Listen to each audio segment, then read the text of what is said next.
सभी पाक हैं, सब चुने हुए हैं, सब अपने दौर के अल्लाह के मुकर्रब हैं, अल्लाह के महबूब हैं। जब मैं उनकी पुश्तों में था तो कुरान कहता है कि तकल्लुबा का फिस्साजिदीन, अल्लाह फरमाता है कि हबीब जब आप एक पुश्त से दूसरी पुश्त में जाते थे अल्लाह देखता था। अल्लाह वो तो हर वक्त देखता है। ये अजमत और शान बता रहा है कि मिलाद मनाने वालों, मुस्तफ़ा के तज़किरे करने वालों, हुजूर के आबा व अजदाद का जिक्र करने वालों, ये आज तुम नहीं कर रहे।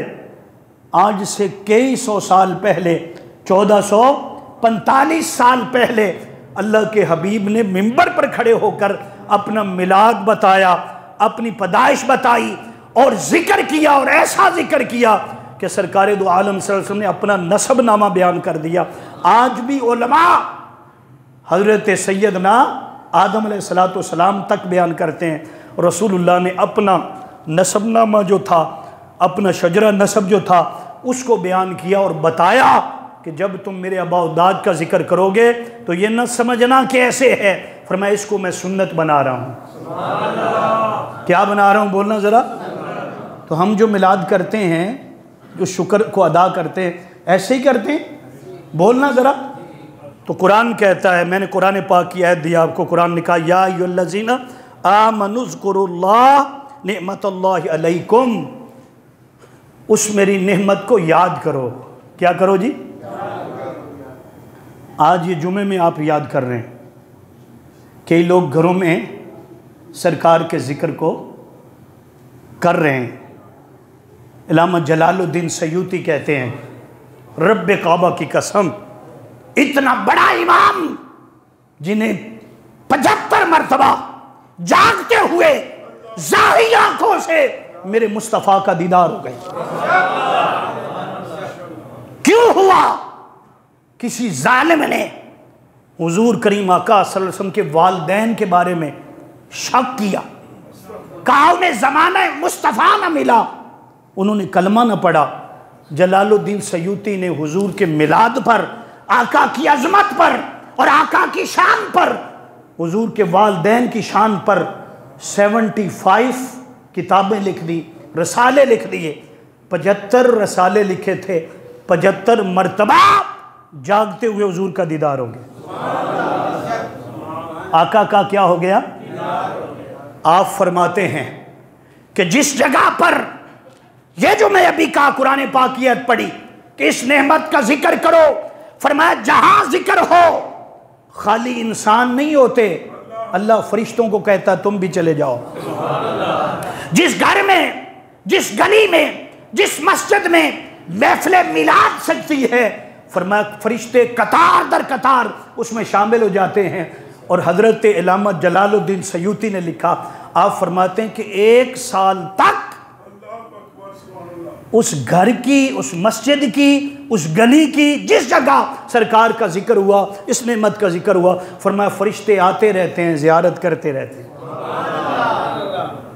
आपने तो आज किया, कल किया, परसों किया, हाँ जी, स्टेज बनाया, गलियां सजाई, हाँ जी, फिर साल अगला, लेकिन फरिश्ते हर वक्त, हर रोज एक लम्हा नहीं गुजरता जब रहमतें नाजिल नहीं होती। फरमाया 1 साल तक अल्लाह के फरिश्ते ज़ियारत करते हैं। ज़ियारत क्यों करते हैं भाई? वहाँ हुजूर का जिक्र हुआ। तो ये मैंने कहा कुरान पाक की कितनी आयतें पढ़ दी? हाँ जी, 2 आयतें। अब तीसरी आयत, लोग कहते हैं ये झंडियाँ क्यों लगाते हो? किसी गरीब को दे दो, बेवा को दे दो, किसी बेटी की शादी करवा दो। हाँ, ये सारे काम जो हैं हम समझते हैं कि नेक हैं, करते हैं, हम करते हैं।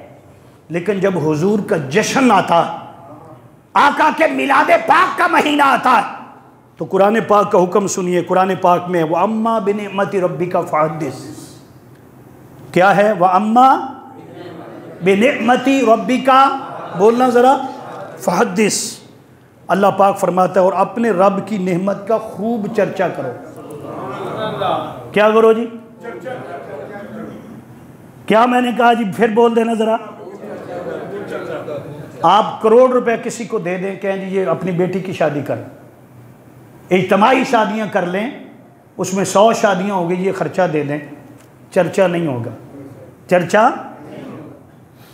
आप 1000 नवाफिल पढ़ लें, चर्चा नहीं होगा। इस आयत पर अमल ही नहीं होगा। लोग कहते हैं कि तुम नवाफिल पढ़ो, रोजा रख लो, क्योंकि आका ने भी रोजा रखा है। भाई तरीके हैं, हम रोजे भी रखते हैं। ऐसे भी दोस्त हैं अल्हम्दुलिल्लाह ताला मैं जानता हूं, वो हर पीर का रोजा रखते हैं, हर जुमरात का रोजा रखते हैं। क्यों? आज का मौलवी कहता है कि आका ने मिलाद बोलना जरा नहीं मनाया। उससे पूछो भी, बुखारी शरीफ में लिखा है कि हुजूर रोजा रखते हैं पीर का और जुमरात का। पूछा गया हुजूर क्यों रखते हैं? आपने फरमाया इसलिए रखता हूं कि इस दिन मैं पैदा हुआ हूं। इस दिन क्या हो गया जी? मैं रोजा तो अल्लाह के लिए होता है, पैदाइश के साथ क्या ताल्लुक? बताना था कि मैं पैदा ना होता तुम्हें रोजा ना मिलता, रमजान ना मिलता, कुरान ना मिलता, अजमत इस्लाम ना मिलती। अरे जो कुछ है, जो कुछ तुम्हारे पास है, ये आका की आमद का सदका है। तो मैंने कहा कुरान कह रहा है, क्या कह रहा है? वो अम्मा बिनिअमती रब्बिका, बोलना जरा भाई, रब्बिका, सारे जरा बोलो। अब जो कहते हैं कि नहीं किसी गरीब को दे दो, किसी गरीब को दो, इसका मैं ये नहीं कह रहा कि ना दो। दौर ये चल रहा है, गुर्बत का दौर है। अच्छा कमाने वाले भी अब सोचते हैं देते हुए, हाँ जी, अब देग पकवाते हुए लंगर शरीफ की देग जो पकती है, अब वो हालात नहीं हैं ख़ुसूसन पाकिस्तान में। लेकिन जिन्हें हुजूर से मोहब्बत है, आका अलैहिस्सलाम वो शुरू से करते आ रहे हैं, अल्लाह रब्बुल इज़्ज़त ने फिर देता भी इसी तरह है। माहौल जैसा भी हो, माहौल जैसा भी हो वो अता कर देता। तो मैंने कहा कुरान कहता है वो अम्मा बिनिअमती रब्बिका, आप बोलना आखिर तक बोलना। कुरान क्या कह रहा है? मेरी नेमतों का, अब सारी नेमतें गिन लो, आंख भी गिन लो, नेमत है ना। कान भी क्या है भाई? सुनता है ना कान।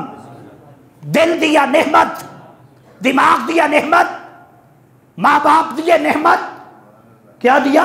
मकान मिल गया नेमत, बेटा मिल गया क्या? कारोबार अच्छा है क्या है? नेमत। गाड़ी अच्छी है क्या? हर चीज नेमत है। लेकिन सारी नेमतें गिनकर महबूब जैसी नेमत के सामने, यानी ऐसा ना करना, मुआवजा कर लेना। हर नेमत, जैसे मैंने शुरू में कहा, छोटी क्या है? हुजूर की नेमत, जो अल्लाह पाक ने हुजूर की सूरत में, नबुव्वत की सूरत में, आका की सूरत में, कि वो नेमत सबसे। तो रब क्या फरमा रहा है? क्या करो जी? जो कहता है नहीं चर्चा होना चाहिए, ये पहले नहीं होता था, ये भी उसका मुगालता है। जो ये कहता कि चर्चा कहां लिखा हुआ है, कुरान कह रहा है चर्चा करो। क्या करो? चर्चा होता ही तब है जब फ्लैक्स बनते हैं, चर्चा होता ही तब है जब झंडे उठाए जाते हैं, चर्चा होता ही तब है जब ऐलान होता है कि आ गए मुस्तफा, आ गए ताजदारे कायनात, आ गए। चर्चा तब ही होता है, हर तरफ गली गली सज गई, हाँ जी, गली गली सज गई। जब ये सजती है, वादी वादी सजती है, तो फिर ये चर्चा होता है। अगर कोई पूछे ये क्या है, तो उसको जवाब देना ये व अम्मा बिनिअमति रब्बी का फहदिस की तफसीर है। क्या है? अल्लाह पाक ने फरमाया चर्चे करो। क्या करो? अल्हम्दुलिल्लाह ताला हम चर्चे कर रहे हैं। क्या? क्योंकि हमारे आला हजरत अजीम अल मर्तबत शाह अहमद रजा खान बरेलवी कहते थे, क्या कहते थे? हशर तक डालेंगे हम पैदाइश मौला की धूम, हशर तक डालेंगे हम पैदाइश मौला की। ये नहीं कहा मनाएंगे, जलसे करेंगे, धूम मचाएंगे, ऐसा जिक्र करेंगे कि धूम मच जाए। फिर फरमाते हैं कि मिसले फारिस नजद के किले गिराते जाएंगे। हम तो हुजूर के मिलाद इसलिए मनाते हैं कि हमें इससे बड़ी और कोई नेमत हमारे पास नहीं है, या जितनी नेमतें हैं वो इसके सदके में हैं। तो कुरान कहता है चर्चा करो, तो हम चर्चा कर रहे हैं। हम क्या कर रहे हैं, बोलना ज़रा। अब आ जाइए सरकार दो आलम सल्लल्लाहु अलैहि वसल्लम के मिलाद पाक पर। हज़रत सैयदा आमिना फरमाती हैं, हज़रत सैयदा आमिना सलामुल्लाह ताला अलैहा फरमाती हैं कि जब हुजूर का नूर मेरे पास आया, जुमरात की रात थी, जुमरात की रात थी, अयाम तशरीक के दिन थे, हज का महीना था, 5 दिन अयाम तशरीक के होते हैं। कितने? फरमाते हैं कि वो वस्त था, यानी 2 गुजर गए थे, तीसरा दिन था, जुमरात थी, जब करीम आका सल्लल्लाहु अलैहि वसल्लम का नूर हज़रत आमिना के पास आया। हज़रत आमिना के पास फरमाती कि पहली निशानी ये थी कि मेरा पूरा जिस्म जो था वो बुक्काए खुशबू बन गया था, उससे खुशबू आती थी, बगैर लगाए खुशबू, कस्तूरी से खुशबू आती थी। आप फरमाती मैं जहाँ जाती थी, जिस जगह जाती थी, मुझे दरख्त भी, दीवारें भी, पत्थर भी, हर जगह से मुबारकबाद आती थी। और वो बोलकर पत्थर कहते थे, क्या कहते थे? ए आमिना तुझे मुबारक हो, तू आखिर ज़मान नबी जनाब सरकार मोहम्मद सल्लल्लाहु अलैहि वसल्लम की माँ बनने वाली है। क्या बनने वाली है? फिर इस पर शाह अब्दुल हक मुहद्दिस देलवी वो लिखते हैं, आप फरमाते कि जिस रात अल्लाह रब्बुल इज़्ज़त ने महबूब पाक का नूर हज़रत अब्दुल्ला से हज़रत आमिना के पास भेजा। क्या कहाँ भेजा जी? फरमाया कि ऐलान हो गया कि जन्नत के सारे दरवाजे खोल दो, फुतिहत अबवाबुल जन्ना, तमाम तर जन्नत के दरवाजे खोल दिए जाएं, तमाम तर दोज़ख के दरवाजे बंद कर दिए जाएं। 1 साल तक किसी के घर में बेटी पैदा ना हो, क्योंकि जब बेटी पैदा होती थी वो रोते थे, लानत और मलामत करते थे, वो गम मनाते थे। रब ने फरमाया कि पूरा साल बेटे बांटो ताकि किसी के घर में गम न हो, जहाँ हो हर तरफ खुशियाँ ही हों। शाह अब्दुल हक मुहद्दिस देलवी, इल्लामा जलालुद्दीन सयूती और इमाम जौज़ी लिखते हैं, फरमाते कि पूरा साल, क्या जी, यानी जुल्हज से लेकर माह रबीउल अव्वल तक, बल्कि इससे भी पहले, क्योंकि 9 मंथ बनते हैं माह रबीउल अव्वल तक, वो पूरा साल फरमाते हैं कि अल्लाह रब्बुल इज़्ज़त ने ये इह्तिमाम फरमाया कि मैं और आप तो लड्डू बांटते हैं, क्या बांटते हैं? मिठाइयाँ बांटते हैं। रब ने हर एक के यहाँ बेटा बांटा, पुत्र दिए, क्या दिए? बेटे दिए। और ये भी रवायत में आता है कि तकरीबन मक्का में जो बेटों की तादाद थी वो 1100 थी। कितनी? फरमाते हैं कि रसूलुल्लाह सल्लल्लाहु अलैहि वसल्लम की आमद के बाद, ऐलान नबूवत के बाद, वो जितने बेटे थे सारे के सारे अहले ईमान हुए, सहाबा कराम में शामिल हुए और आका करीम सल्लल्लाहु अलैहि वसल्लम के साथ मुआवनत की, हर लम्हे हुजूर करीम आका सल्लल्लाहु अलैहि वसल्लम का साथ दिया। फिर फरमाते हैं कि जब हज़रत आमिना फरमाती खुशबू आती थी, फिर जैसे जैसे दिन गुजरते गए, आप फरमाती हैं कि 3रे महीने से लेकर 9वें महीने तक हर रात एक नबी की ज़ियारत होती थी। एक बुजुर्ग नबी जो मेरे पास आए, सफ़ेद दाढ़ी थी, कद बड़ा था, लंबा कद था, इतना हसीन चेहरा था कि मैंने देखकर अल्लाह का शुक्र अदा किया कि इतना हसीन चेहरा। तो उसने कहा कि बेटी मुबारक हो। क्या हो? मुबारक हो, अल्लाह रब्बुल इज़्ज़त ने तुझे चुन लिया है, तेरे वतन में तेरे पास एक नूर है, और वो नूर ऐसा है जिसके लिए दुआ अंबिया अलैहिस्सलाम करते रहे। ये वो नूर ऐसा है जो आखिर ज़मान नबी सरकार मोहम्मद सल्लल्लाहु अलैहि वसल्लम का नूर पाक है। फिर आप फरमाती है, जिसको हज़रत अब्बास रज़ी अल्लाह तआला ने बयान किया, शाह अब्दुल हक मुहद्दिस देलवी की किताब मदारिजुन नबूवत, ये मेरे सामने, इसके अलावा हज़ारों किताबें, सैकड़ों किताबें ये तो मैंने वैसे रख ली, ज़रा मशहूर मुहद्दिस है शाह अब्दुल हक मुहद्दिस देलवी, हज़रत इमाम जौज़ी, ये क्या है, मशहूर मुहद्दिस हैं, वरना किताबों के ढेर लगे हुए। आप फरमाती हैं कि पहले मंथ से लेकर 9वें मंथ तक जो आसार होते हैं, जो बोझ होता है, जो औरतों को तकलीफ होती है, फरमाती कि ऐसी कोई तकलीफ मेरे करीब तक नहीं गई, मेरे करीब तक। बल्कि क्या था कि जिस्म से खुशबू आती थी। फिर फरमाती कि वो दिन आ गए जब करीम आका सल्लल्लाहु अलैहि वसल्लम की आमद के दिन थे, माह रबीउल अव्वल के दिन थे। फरमाते कि वो दिन भी अजीब थे। क्या था कि एक तो आका अलैहिस्सलाम की आमद से पहले यहूदियों के जो राहब थे, क्या थे, मशहूर राहब, वो खबर सुना चुके थे, वो बता चुके थे कि एक सितारा तलू हो चुका है, एक सितारा तलू हो चुका है। वो सितारा निशानी है नबी आखिर ज़मा जनाब हजरत मोहम्मद सल्लल्लाहु अलैहि वसल्लम की, जो आखिरी नबी आने वाला है। उसकी एक निशानी ये है कि एक सितारा आसमां पर तलू होगा। उसकी दूसरी निशानी क्या होगी? दूसरी निशानी ये होगी कि जब वो पैदा होगा तो उसकी पुश्त मुबारक पर मोहरे नबूवत होगी। क्या होगी? मोहरे। और तीसरी निशानी क्या होगी? तीसरी निशानी कि उसका नाम मोहम्मद होगा। क्या होगा? नाम। बख्श मुख्तसर करता हूं। फरमाते हैं कि रबीउल अव्वल का दिन आ गया, सुबह का वक्त आ गया, रात के वक्त ऐसे लगा जैसे आसमां पर लाइटिंग हो गई।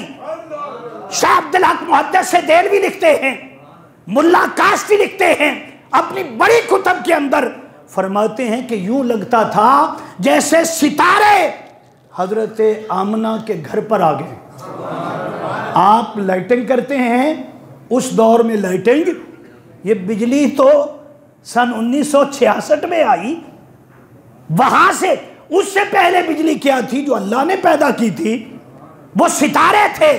फरमाती हैं हजरत शिफा भी फरमाती हैं, और भी रवायात मौजूद है जिसको हजरत अब्बास ने बयान किया, हजरत आमना ने बयान किया, और ये वो बयान था जो हजरत सैयदा आमना सलामुल्लाह ताला अलैहा ने हजरत हलीमा को बयान किया। उन्होंने आगे बयान किया, फरमाते कि वो रात ऐसी थी यूं लगता था कि सितारे आसमान से नीचे आ गए और हजरत आमना के घर पर आ गए।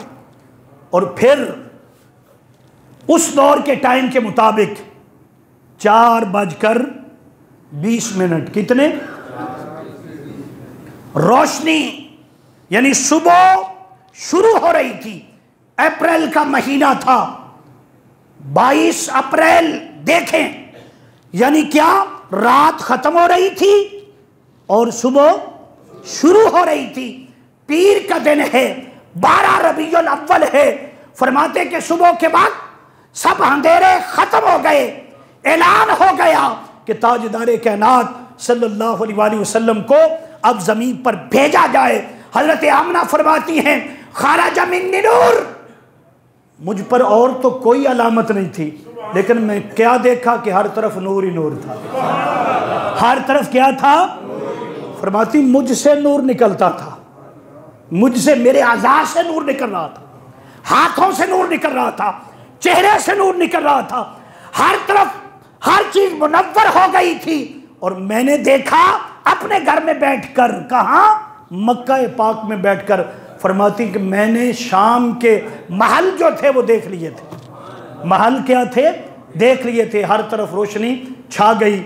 उस वक्त हजरत अब्दुल मुत्तलिब हजरत काबे का तवाफ कर रहे थे। काबे का तहज्जुद का वक्त था। फरमाते में काबे का तवाफ कर रहा था, अचानक यूं लगा कि जमीन पर जलजला आ गया और काबा जो था वो हिलने लगा। फिर मैंने देखा कि अचानक मकामे इब्राहिम की तरफ, किधर जी? जो मक्का पाक देख कर आए हैं उम्रा करके, मकामे इब्राहिम की तरफ। ये क्या है? मकामे इब्राहिम यहाँ है, काबातुल्लाह यहाँ है, ये बाबू सलाम है, ये बाबू, इसी से गुजर कर जहां बिल्कुल वो जगह है जहाँ हज़रत इब्राहीम अलैहिस्सलाम ने दुआ मांगी थी, बाहर निकलें तो सीधा वो जगह है जहाँ रसूलुल्लाह सल्लल्लाहु अलैहि वसल्लम दुनिया में तशरीफ़ लाए।